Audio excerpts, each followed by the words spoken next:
Over in Thailand, Prime Minister Prayut Chan-o-cha said that the Thai government would consider easing curfew and restrictions by the end of the month if the current downward trend of COVID cases continue.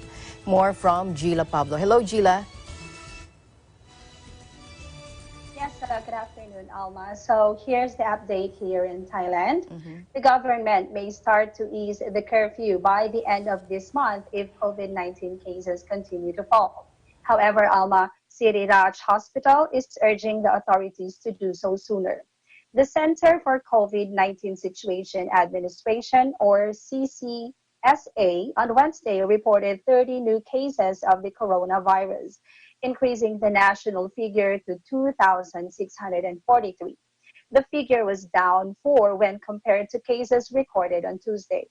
The government imposed a nationwide curfew between 10 p.m. and 4 a.m. from April 3 to April 30 as a measure to combat coronavirus transmission. Prime Minister Prayut Chan-o-cha, speaking after a cabinet meeting on Wednesday, noted a decline in the number of newly recorded virus cases per day. General Prayut said the CCSA will take this fact into account and consider whether to ease curfew restrictions. He said the curfew will be reviewed during the last week of this month as the government looks for alternative measures to flatten the curve of infections. Alma, restrictions will be gradually eased, but measures to prevent a second wave of infections must be put in place. General Prayut said, adding the CCSA also will weigh whether to extend the nationwide state of emergency, which is set to expire on April 26. I have realized that restrictions under the emergency decree have affected people, he said, and the government is trying to come up with alternative measures.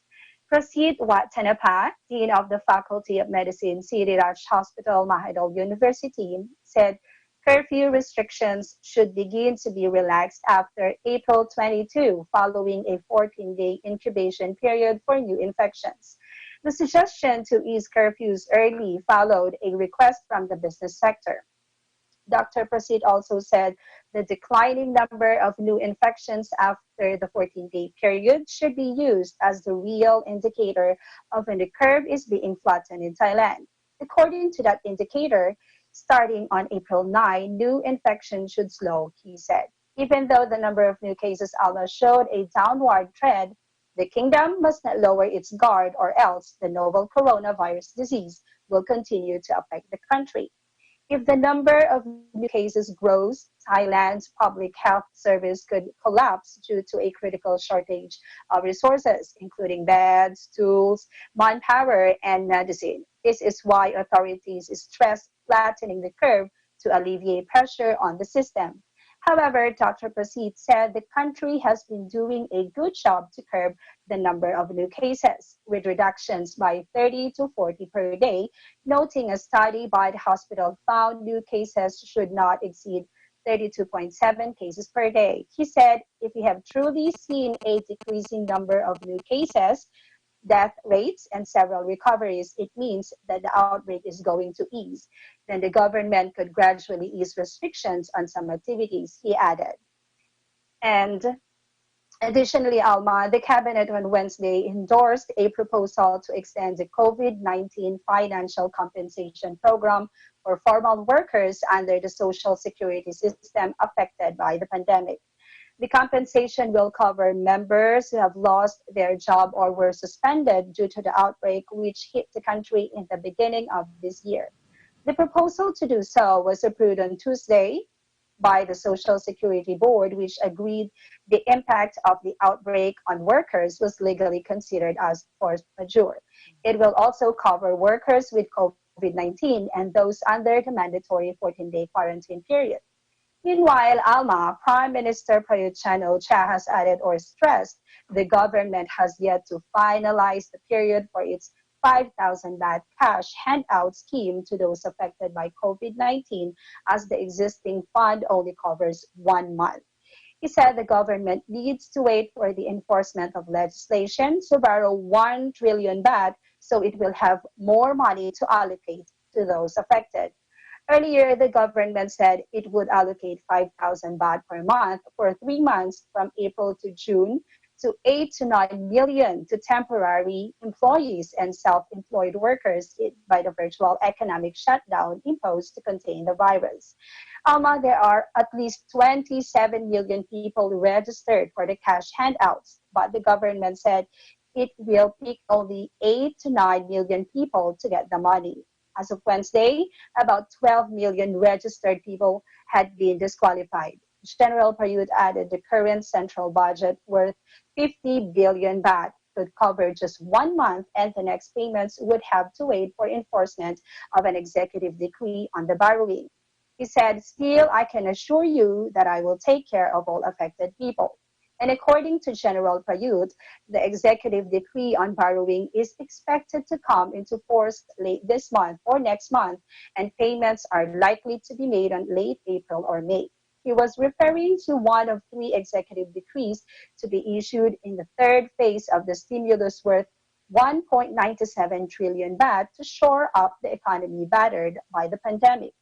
One involves borrowing 1 trillion baht. Part of the money will go to the 5,000 baht in monthly handouts, mainly intended for workers or self-employed people who are not in the social security system and affected by the virus outbreak. He said the government has figured out where to get the money to help those affected by the pandemic.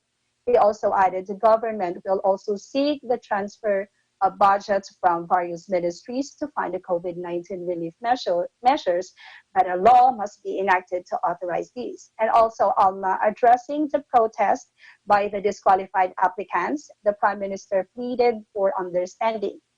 He said budget spending will have to comply with the law, and he does not want the government or any cabinet minister to make mistakes as they handle the process. He said they are addressing the problems and seeing what they can do, and the COVID-19 situation is of grave concern. It's best if the people try to understand, and distorting information will make it harder.